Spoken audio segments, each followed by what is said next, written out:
storms a year. We have volcanoes that are active. Then earthquakes or linugs are organic, if I can use that word, to our area in the world, no? So we really have to do better in not only the response and relief, but in the rehabilitation. I'd like to let you know where we are today.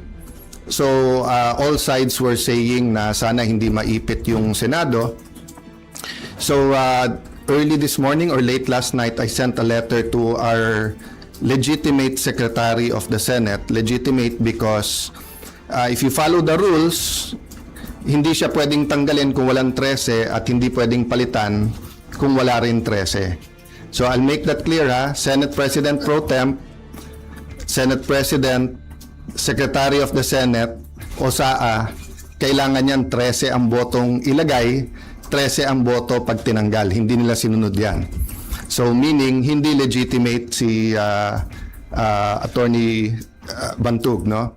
So having said that, ayaw namin maipit yung mga empleyado. So I sent him a letter to talk with Attorney Bantug, and nag-offer kami kung gusto ni Senator Win, pareho na lang kami pipirma kahit walang designation. So I think the letter was delivered mga 8 a.m., a little bit past 8. Ang sagot nila noong 12 o'clock is that hindi na siya secretary at mag-turnover na lang. So I really want to avoid, sa dami ng problema ng ating bansa, that we have to write land bank, maipit yung sweldo ng mga empleyado and everything. And I'll never bend the law, nor will I bend the Constitution, but I will bend backward for our employees para hindi sila maipit sa gulo for as long as it doesn't bend the law. Diba? So kung internal rules or regulation that is not attached to law or it is not morally wrong, that's why I thought of my staff thought of the idea na pag pareho nakapirma, para eventually pag nagkaroon ng decision, walang legal infirmity. And it will also prevent yung magfilean yung dalawang kampo ng usurpation. Diba? Kasi of course, as far as I'm concerned, nag-usurp ng authority si Senator Win because he's not really the acting president, pababa. Pero maraming ang problema ang ating bansa, why don't we focus on that? So, apparently, because ayaw nila pumayag, dalawa Senado natin ngayon. You have the Senate of the Philippines and you have the Senate of Malacanang. No? So, yung Senate of Malacanang had the hearing kanina, and you have two Blue Ribbons Committee. Yung isa ay Committee de Absuelto, na ang kanyang main work is paano i-absuelto yung mga high officials ng ating bansa, at yung isa naman na seeking the truth. So am I saying lahat ng sabihin ng 18 ex-Marines ay completely true? No. What I'm saying is nga, give them a chance. I heard they have other evidence, including videos. I heard that if they come out and there's a full support na nararamdaman, may iba pang mga witnesses na may mga dokumento, may mga ebidensya na lalabas din. So as a nation, we have to decide whether the Senate will be under the thumb of Malacanang. And now that it is very clear to us that the biggest ever corruption scandal is the flood control scandal, if it's acceptable to us that we witnessed this morning, the biggest cover-up committee hearing of our generation. Diba? So ganun lang kasimple yon. So in the same manner na nag-propose kami na parehong pipirma, I have not talked to Senator Marcoleta, so hindi ko alam kung papayag siyang dalawa silang chairman or whatever, but we have to find a solution that yung mga witnesses ay makakapunta ng malaya na protektado ng batas at independent yung Senate. Having said that, mahaba panahon, as I said kanina, let's focus on Mindanao and on the relief and rehabilitation, especially kung may mga lives that are at stake now because dun sa mga buildings, I don't think all of us fully know the extent. So far nakikita lang natin yung mga videos, no? So hanggang dun lang muna, we will continue with our meetings. We will focus muna on Mindanao, I am not sure when the next hearing ng Blue Ribbon led by the subcommittee by Senator Marcoleta is. I'm expecting to know soon, but definitely knowing what's happening in Mindanao will have an impact on our decision kasi priority yon. Okay, question is from Janice Cosio. Jane Pine. Sir, good afternoon po. Good afternoon. Dalawa lang sir, yung comment nyo sa resign call sa inyo, and sabi po ng Malacanang kanina, open si BBM na magpatawag na special session ng Congress, lalo na po, nabanggit nyo na rin yung nangyari sa Mindanao kanina, and paano po yun kung magkakaroon ng special Unahin ko yung Congress? special session, okay? Yes po. So, I had 2 communications with them sa Malacanang. And both cases, sinabi nila sa akin, hindi pa handa yung mga bills na gusto nilang ipapasa para dun sa uplift. So, biglang nung nagpalit ang majority, biglang kailangan ng special session dahil may bills na. Actually, kung may official silang bills, dapat na i-file na yon para na-refer na sa committee, di ba? So, sabi nila, inaayos pa nila. But having said that, kung bigla nilang naayos from the time I had discussions with them, may LEDAC, pinospone nila the day before, tinawagan ako ng secretary na head, and then sabi niya, sir, pwede ba ituloy bukas? Sabi ko, kayo nagpostpone, ready ako. Tapos hindi rin naman nila tinuloy. Yung sinasabing magtrabaho tayo, nagtatrabaho kami, ready kami magtrabaho. Sila nag-walk out, kaya nagkaroon din kami ng parliamentary tool na ginamit. Sinasabi ni Senator Lacson paulit-ulit, and I feel bad for the generals, and I apologize in behalf of the whole Senate, both the majority and minority. But nakita nyo naman, after nila kinonvene illegally ang session, ano bang ginawa nila? Nag-adjourn sila sine die. Ang calendar natin pwede pa hanggang Friday. Hindi naman nila tinuloy yung session ng Thursday, Friday. Sasabi nilang mga gusto nilang ipasa eh. So ang problema natin sa kabila ay double standard. Iba ang sinasabi, iba ang ginagawa. So doon naman sa nananawagan na mag-resign, as I said, pag-usapan na lang natin in a few days after yung focus tayo sa Mindanao, but especially yung mga former presidents, yung mga nagkampi-kampi na mga Marcos na rin, papasalamat ako sa inyo sa call nyo na mag-resign ako bilang Senate President kasi ibig sabihin, nire-recognize nyo pa rin ako as Senate President. Kasi kung hindi nyo na ako nire-recognize as Senate President, ba't kayo nananawagan na mag-resign ako as Senate President? Di ba?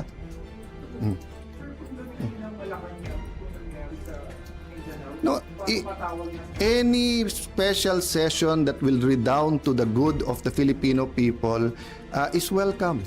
The special session is in the Constitution. Yung ginawa namin nung bago matapos yung bago mag-sinedie is precisely because aagawin nila yung committees at kailangan matuloy yung hearing tungkol sa Blue Ribbon. Having said that, Mindanao is now. Diba? They need the attention now. So if there's needed legislation, good. We will meet right away. If not, then tulong-tulong tayo. But aside from that, let's remember that the committees can continue to work. Nung pinauwi ni Senator Win, nung Thursday, yung mga empleyado, may Senate hearing pa si Senator Pia. So hindi totoo na hindi nagtatrabaho. Wala tayong dapat conflict kung may kailangan yung ating bansa. Whether it's legislation, whether it's a meeting na LEDAC, dapat tanggalin ang politika pagdating na ng I say politika, but it's an issue of graft and corruption. But what I meant is that it's a political issue vis-a-vis a more urgent. They're both important, but what's more urgent? You can postpone a hearing. You cannot postpone a rescue mission. You cannot postpone yung paghatid ng mga relief, di ba? And then, yun nga, hindi natin nararamdaman pa ng husto, pero the economic crisis is here. And every month until the end of the year, it'll get much worse before it gets better. Because nga, tuloy-tuloy ang problema sa Middle East, di ba? So, maraming tinatamaan dyan. Supply chain, presyo ng dollar sa peso, presyo ng diesel at ng gasolina, kakulangan ng fertilizer, taas ng presyo ng fertilizer, desisyon ng Vietnam at saka ng Decision muna ng India kung bibigyan tayo ng magbebenta ng fertilizer, decision ng India at saka ng Vietnam kung magbebenta ng bigas o hindi, decision ng Indonesia whether mag-export sila ng coal o hindi. All of these are kumbaga sa relo are moving parts na walang makakahula o makakapredict. So in that sense, kailangang magtulong-tulong talaga yung ating bansa.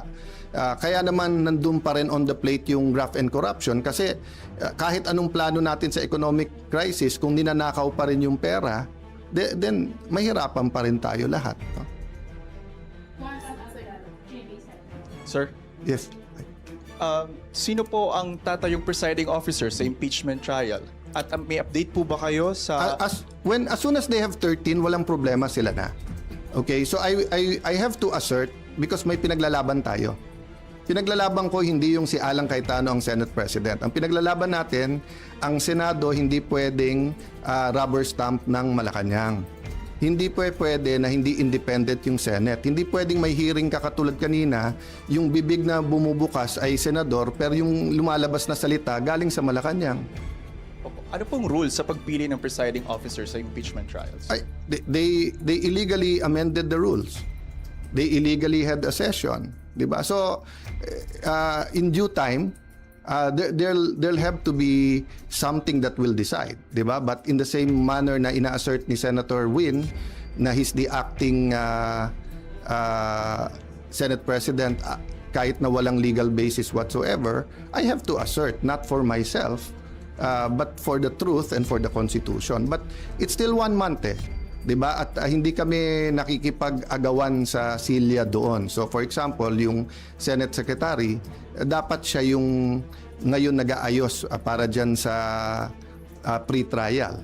But nagte-take over sila Attorney Bantog. So we're doing it very patiently because nga we don't want the whole Senate to be affected, no? Paano po yun? Kanina si House Secretary General Sheloy Garafil, nagpasa siya ng manifestation ng House Prosecution Team kay Secretary Yes. Bantog pero hindi niyo po siya kinikilalang SecGen. Yes. Pero ang House Prosecution Team, si SecGen Bantog daw yung kinikilala. That's going to be a problem for at least a few days, maybe a few weeks because we don't expect naman the Supreme Court to rule right away. But what's the best proof that Malacanang's hand is in this? First, yung pananakot nila sa mga miyembro namin na lumipat, yung offer na wala ng kaso pag lumipat. Second, as soon as nila ginawa, naglabas sila na ang House at ang Malacanang ay dun pumapabor. Di ba? Pwede naman mag-neutral ang Malacanang eh. Pwede naman sabihin ng Malacanang, settle it among yourself. Ganon din sa House prosecution. Hindi naman nila gusto ng fair na impeachment. Gusto nila yung may pinipili na silang grupo. That's why sabi ko sa inyo, if I'm wrong, they blame me. Kung tama ako, na from 24 gagawin 22, eventually 18 ang senador, tapos sasabihin nila 12 convicted na. Will that be a fair impeachment process? What will happen to the country if that happens? Then ang kasunod naman is CONAS. No? So give me a few days, pag-usapan natin yan, but let's focus lang dun sa nangyayari. No? But just to answer your question, it will be up in the air.